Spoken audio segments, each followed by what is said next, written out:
Hello listeners, Jordan here. I just want to let you know that you can listen to Nighttime early and ad-free on Amazon Music. Include it with Prime.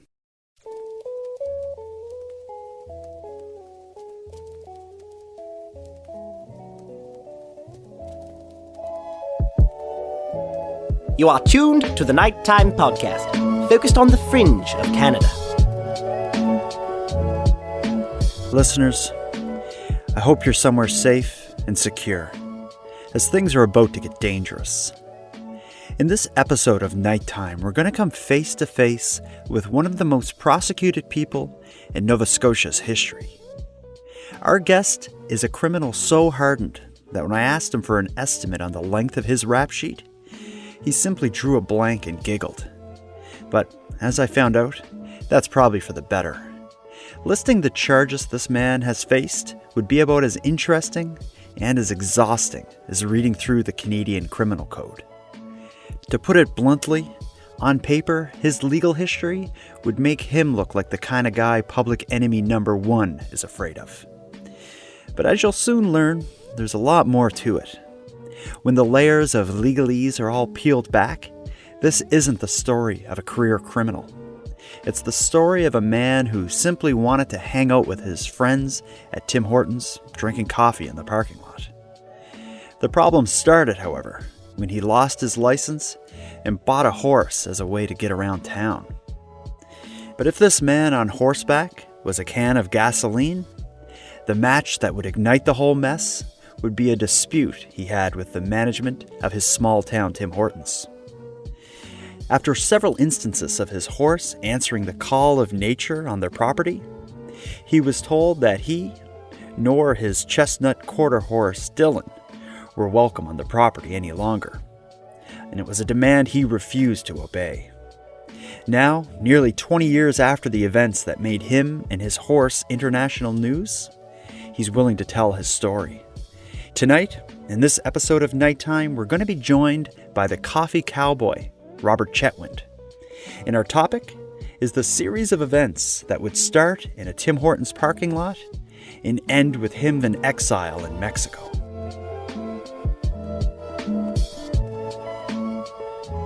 Robert, where are you from originally? I know you're out of the country now, but you're originally from like the Barrington area, Nova Scotia? Yeah, originally from Nova Scotia, born in Yarmouth. And like earlier in your life, is that where you were raised? Like you spent most of your time in and around Yarmouth? Yeah, so teenage years was in Prince Rupert, British Columbia. Okay. And I know we have a mutual friend, Dickie Wilkins. I know him as Laurie Wickens, who was That's right. The eyewitness from the Shag Harbor UFO event. So you're running an interesting circle. I guess you and Laurie would have been connected through like your work fishing? That's correct. And he came out here when I first purchased a sailboat and sailed around Victoria, British Columbia with me for a summer. Nice. Neat. I guess you guys must have had some interesting talks about who had the more interesting background, the UFO witness or the coffee cowboy. You're an interesting pair.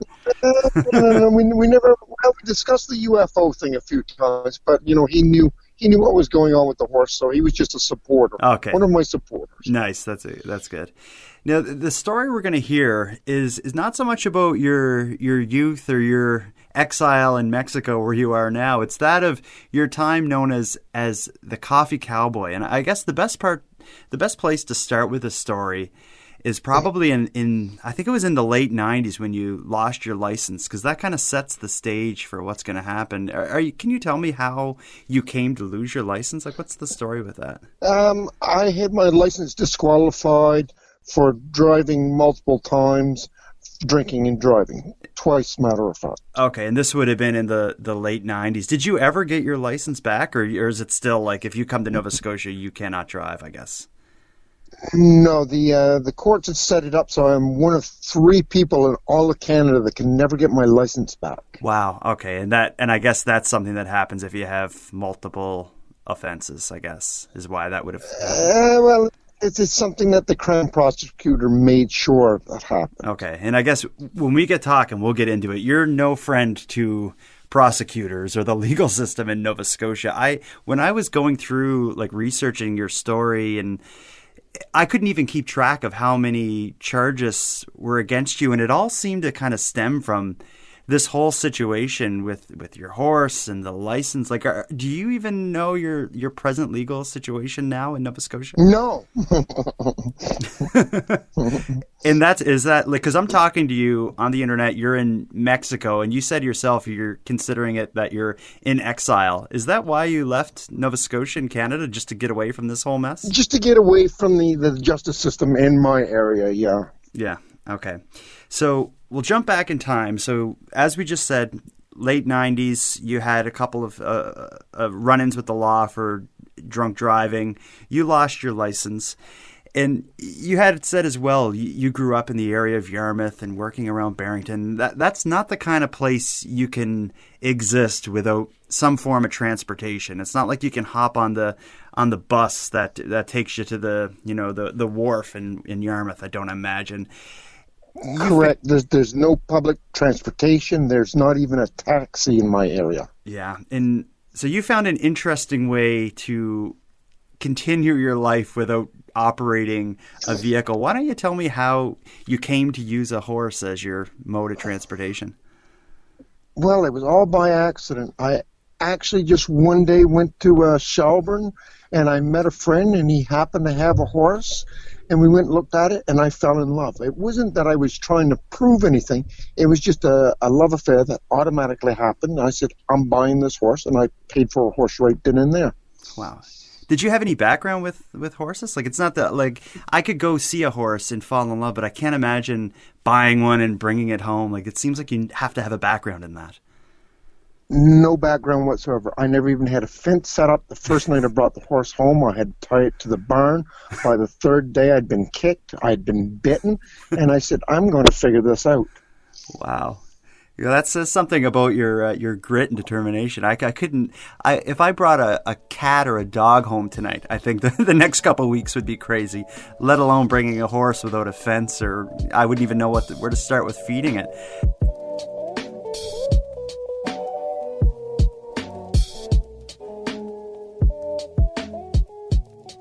Jellohead's your nickname, right? Is that what you're known as around there? Around that area, yes. Yeah, because I've always known you as the Coffee Cowboy, because when you were in, like, your story that we'll get into, this was covered all across Nova Scotia, across Canada, and I'm sure there's international articles covering the story of... Has to be. Yeah, the Coffee Cowboy. And this is one of my favorite stories. I went on quite an odyssey to try to track you down. When I first learned about you, I couldn't find you online, but I was phoning and writing to all the different Chetwynds in that area, and everyone kind of knew you, but no one seemed to know where you were. You're quite the man of mystery, it seems. That's just the way I want to keep it. Good.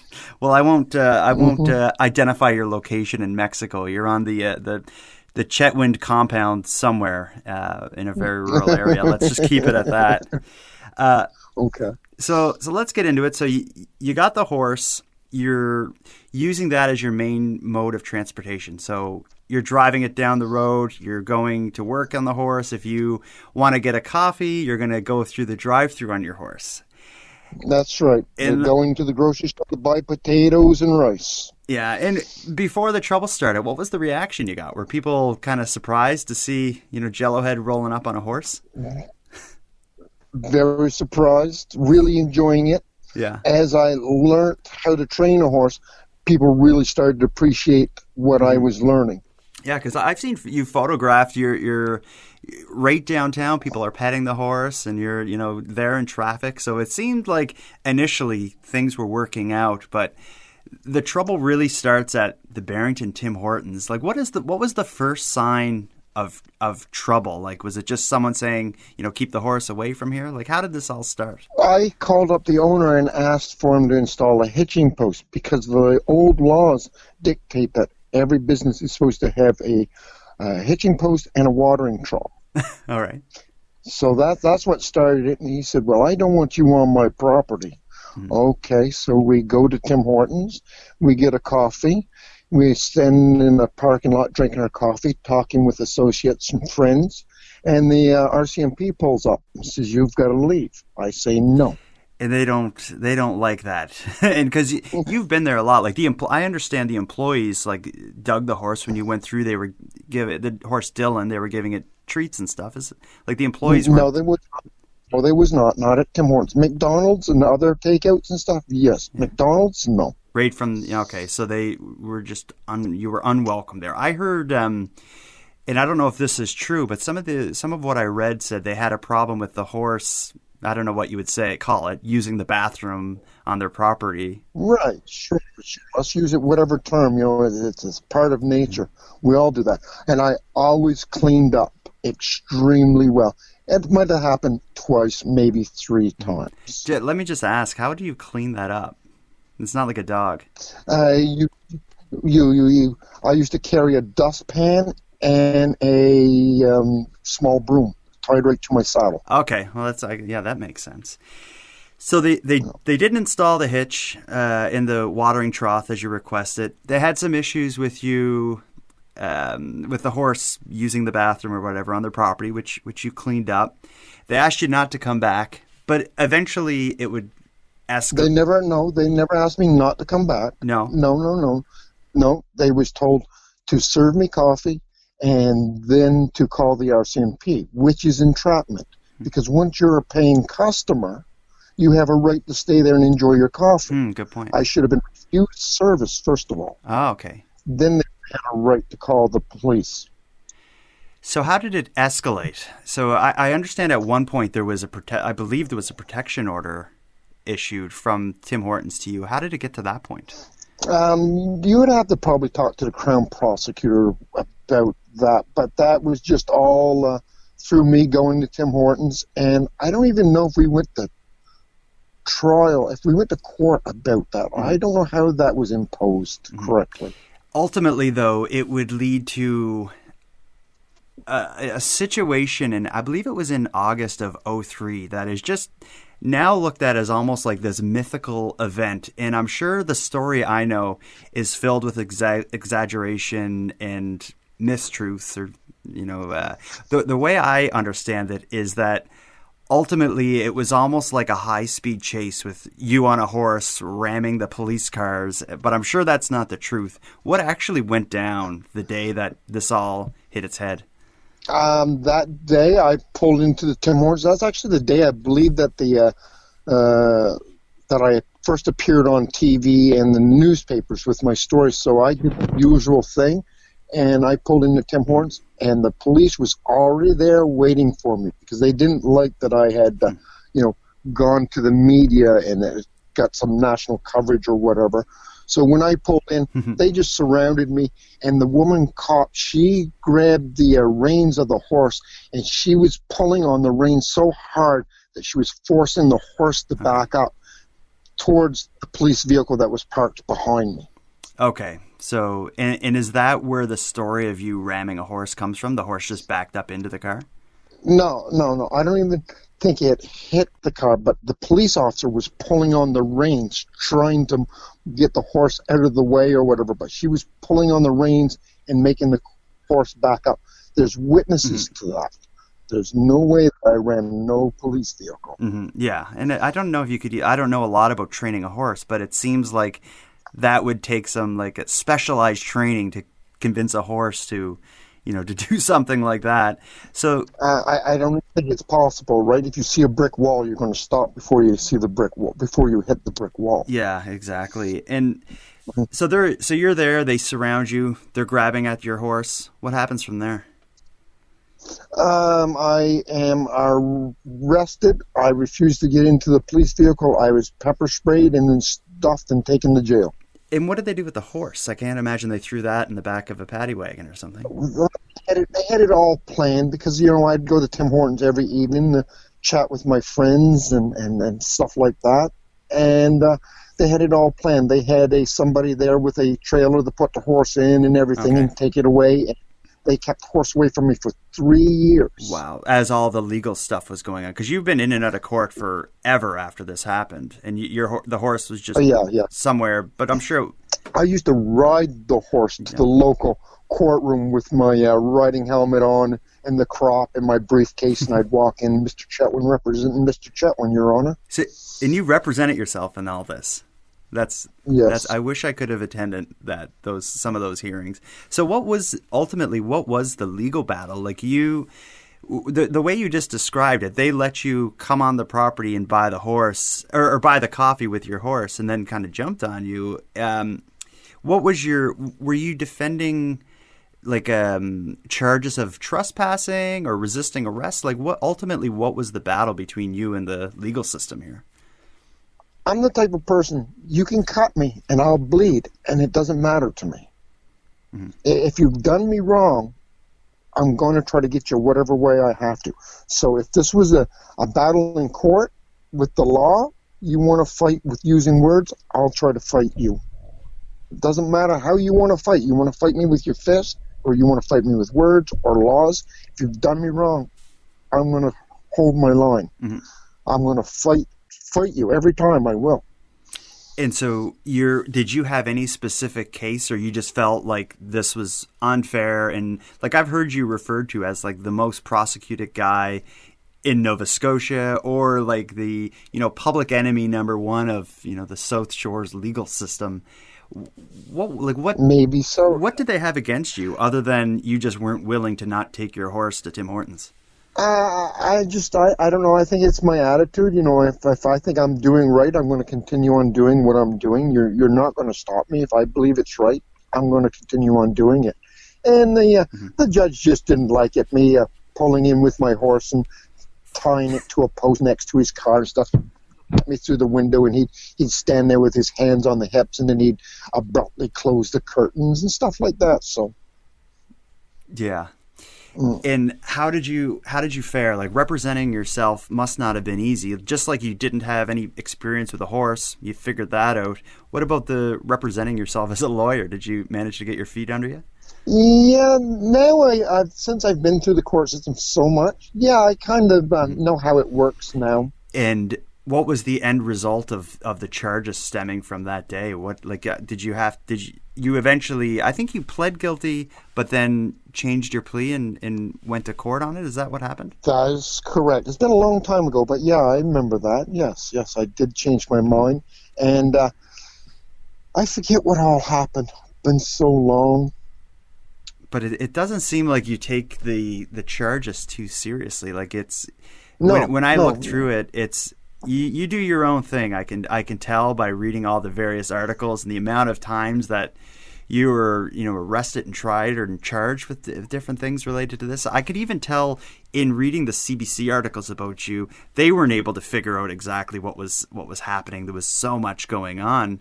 They must have spent a fortune, trying to convict you of these different offenses. What did you have to pay to defend yourself, or was this all just you just show up? I just show up and play it by ear.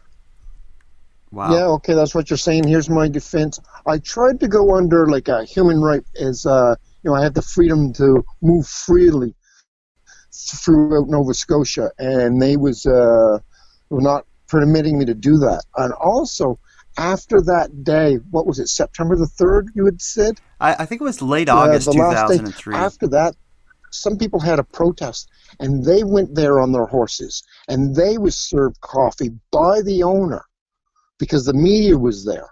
When this was going on the whole time, Mr. Tim Hortons had never ever seen me there. He just told his staff to serve him coffee and to call the RCMP. That is entrapment.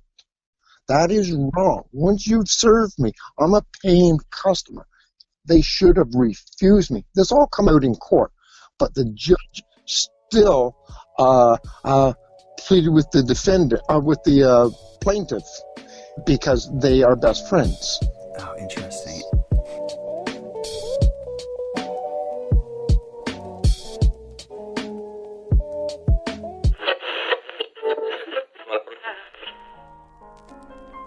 Sorry to pull you away from the episode, but I want to take a moment to thank the subscribers of the Nighttime Premium feed, as it's their support that makes this show possible. If any of you listening enjoy Nighttime and aren't subscribed to the Premium feed, let me take a quick moment and explain what you're missing. For about the price of a cup of coffee, you can subscribe to a different podcast feed in which the episodes are posted earlier than here in the free feed and are done without any advertising. But there's more benefits to the premium feed than simply better versions of the free content. The premium feed also includes post-show discussions and a variety of additional content that will take you even further into the rabbit holes. So if you got a couple dollars to pitch in towards the creation of Nighttime, the premium feed is for you. You can access the premium feed at patreon.com/nighttimepodcast. So with that said, again, a huge thanks to all subscribers to the premium feed, and a thank you to everyone else listening for considering it. Now, let's get back to the episode.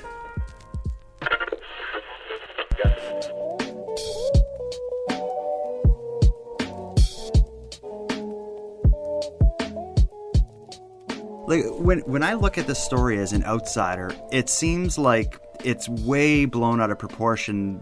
Their fear of having you on the property with your horse pooping, I guess. Like, what do you think caused all this? Why did they have such an issue with it? And just to back it up, I just when I was Googling like Tim Horton's horse, I was finding articles where it was almost like this celebrated thing that like an RCMP officer on a horse would go through the drive-thru, or someone on their wedding day would take the horse to Tim Hortons. What was the problem with Robert Chetwynd doing it in Barrington? Because I asked for a hitching post, and they said, I'm not putting in no hitching post, and I don't want you on my property. Oh, shit. Okay. So you just rubbed them the wrong way, and that started it, I guess. Yeah. And okay, so he wanted to use all his authority and money, and I said, okay, I have nothing to lose, nothing to gain. Let's do this. I was going sometimes, 7 to 10 times a day. In the wintertime, I would even hook up the sleigh and take the sleigh up and go and get a coffee. And where did you tie your horse up if they didn't install this post? Most of the time I would remain. See, the first few times that I showed up there, I would tie the horse to the telephone pole or whatever, and they didn't like that. Then that's how it kind of evolved that I asked for the hitching post. Okay. So they never put in no hitching post, so I started driving through the drive-thru because I would tie the horse up, go inside, sit at a table, have my coffee, do my thing. Okay.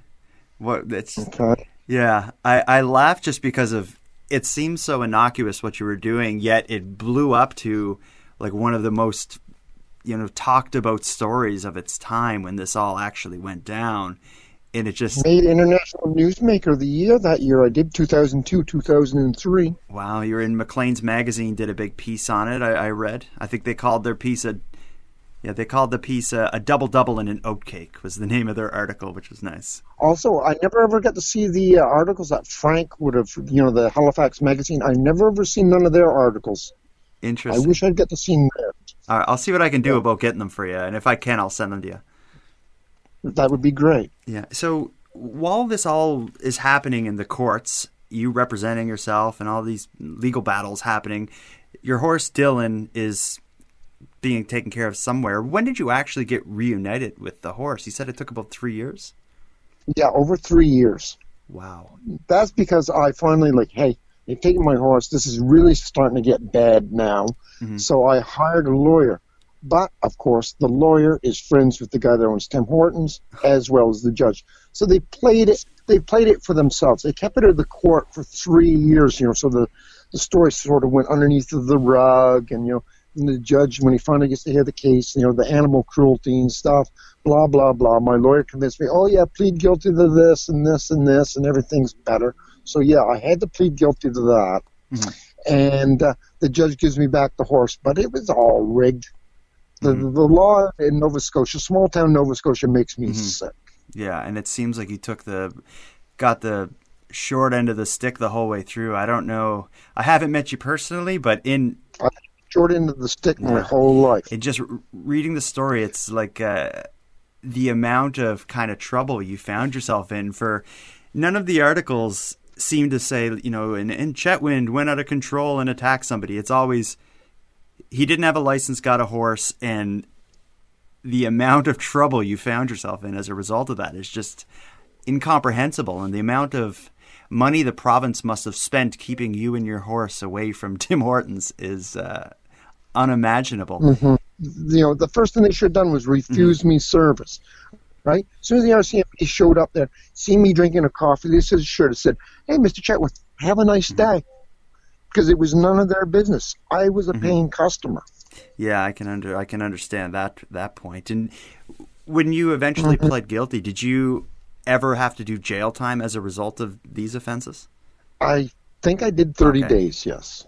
Because when I left the courthouse, or when I left the jailhouse, I had somebody there that had a horse waiting for me. I left on horseback. Wow, that's a kind of a symbolic way to leave the prison. In your case, I think. First person in 105 years to leave the jailhouse on horseback. Now and that's the old jail in Yarmouth. Now, when does this story all end? Because I know it doesn't end with you getting out of prison, because I've seen more recent articles about you, and you're not in Nova Scotia now. Like, what led to you leaving? Leaving Nova Scotia? Like, did you find yourself in new trouble, or is it this? I just wanted a change. No, just wanted a change of life. Had some money saved up, so I decided to buy a sailboat in Vancouver and take off sailing. And now you're, like you said, living in exile. You're in Mexico. Do you ever plan to come back to Nova Scotia? Oh, yeah. I'll be back in December for a month. Oh, nice. And so I guess you're free to come back. It's not like there's warrants and they're looking for you down here, waiting for you to walk into Tim Hortons with a horse. You never know what I might do. Well, I'm afraid to watch the news. Hopefully, I don't see you in it for anything other than an apology from Trudeau for all the trouble they gave you and Dylan at Tim Hortons. Do you still have a horse? No, not at this time. But I have been volunteering at a local animal shelter here, and once in a while we get involved with horses here. So they've been letting me ride some horses down here. Mm-hmm. Nice. So your present situation... And it's commonplace. Oh, yeah. And it's commonplace down here. People's riding horses all the time. There's buggies down here that was a car at one time. They have no motor. They have it hooked up to a horse. So it seems like the present situation for the Coffee Cowboy then. It seems like things are working out. You got a good life. You still have access to horses. And you're able to come and go to Nova Scotia. Yeah, and the law here doesn't bother me whatsoever. With this whole story being as strange as it is there any kind of part of the story that the public doesn't know that they should know, or anything that just didn't manage to make headlines that you think is important for people to know about you or your story? Well, a lot of people, from what they had seen on the news, believe that I was trying to take my horse into Tim Hortons. I don't know why they think that's happening, but no, I'd always just go to the drive-thru. So a couple of times people have asked me, like, did you try to take the horse into Tim Hortons? No, I never ever tried to do that. I'm not stupid. Yeah, that makes sense. And how did the relationship between you and Dylan end? Like, you don't have the horse with you now. Did you sell it, or did the horse pass away? I actually ended up selling it to the lady that was taking care of him for the 3 years when he was in protective custody. She fell in love with him so much that that's the lady that I sold the horse to eventually.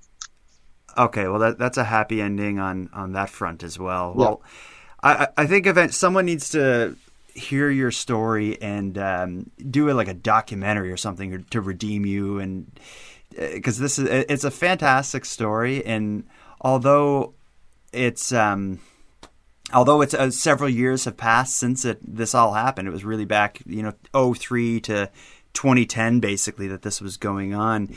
It's still often talked about, and it's like a legendary story in that area, the story of the Coffee Cowboy, and it's taken on like almost mythical proportions, where the story I heard involved like a high-speed chase through the center of the city, but that didn't actually happen. It seemed like it was all resolved in the Tim Hortons parking lot.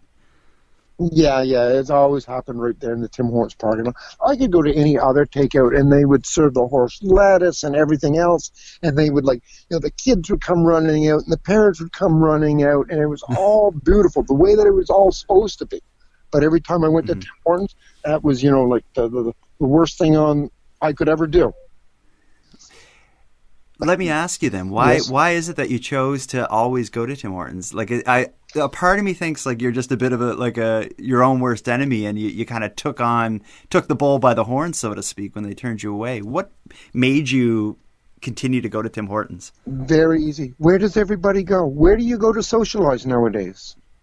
Everybody goes to Tim Hortons. I'm a social person. I love making friends. I have lots of friends. It's a small community. Where was everybody else? They was always at Tim Hortons. Where do I go to see my friends? Tim Hortons. If they was somewhere else, I would have went somewhere else.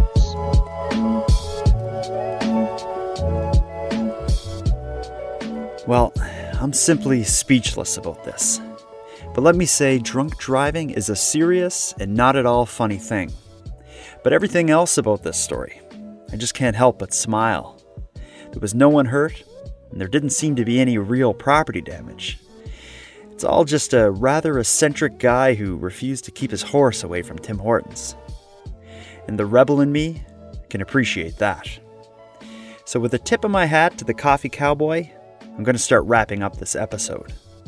But before we do part, I'm going to end with thanks. First, a major thank you to Robert Chetwynd, the coffee cowboy, for sharing his story with us.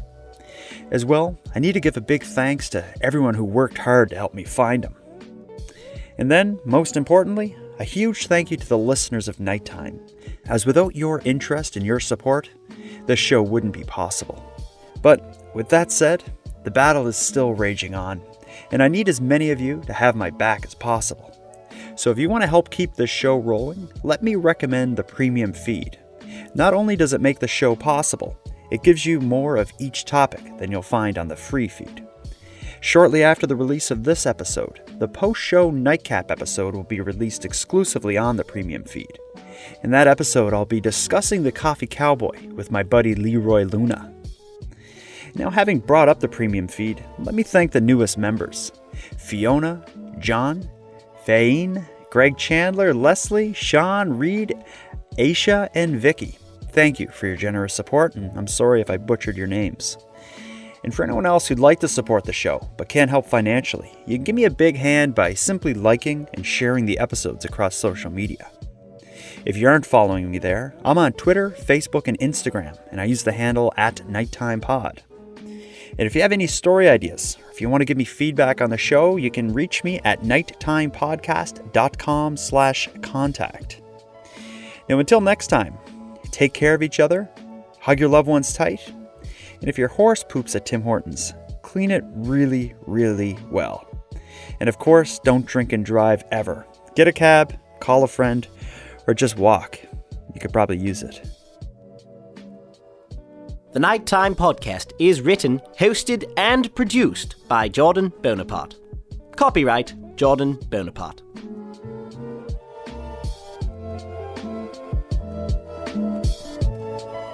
And there is a rap song written about me.